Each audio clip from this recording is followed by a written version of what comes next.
They say love is blind, but betrayal is a cold, hard wake-up call. I spent 24 years building a life with David. I was the silent engine behind his medical practice, handling the books, the payroll, and the tax filings while he took the credit. I thought our late nights were spent on patient care, until I found a receipt for a Cartier bracelet in the pocket of his blazer, one I never received. I didn't scream. I didn't throw his clothes on the lawn. Instead, I went to my office at 2:00 a.m. and opened the one thing he forgot I controlled: the forensic audit of our joint holdings.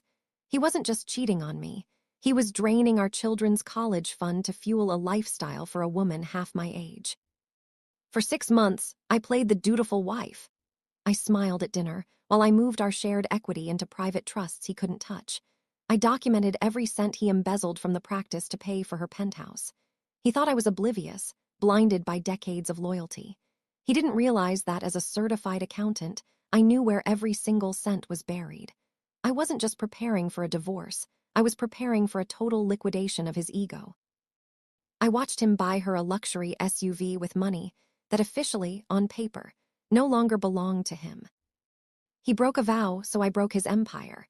If you believe that loyalty should be rewarded and betrayal should be punished, hit that like button and subscribe to the Human Echo. We tell the stories of those who refuse to be victims. If you've ever survived a betrayal, drop a strength in the comments below. I'm reading and replying to every story today. Now, watch the moment the blind wife saw everything. The day of our anniversary, he planned a business trip. I stayed home and served him with a different kind of gift, a freeze order on every account he owned. When he returned, the locks weren't just changed. The house was sold to me through a holding company. He walked into the divorce court thinking he'd split the assets. He walked out with nothing but his medical license and the debt he'd racked up in her name. I didn't just take the house and the savings, I took the practice I had built for him. Today, I'm the CEO of the clinic, and he's just a doctor working a shift to pay me alimony. The Human Echo doesn't just fade, it returns with interest.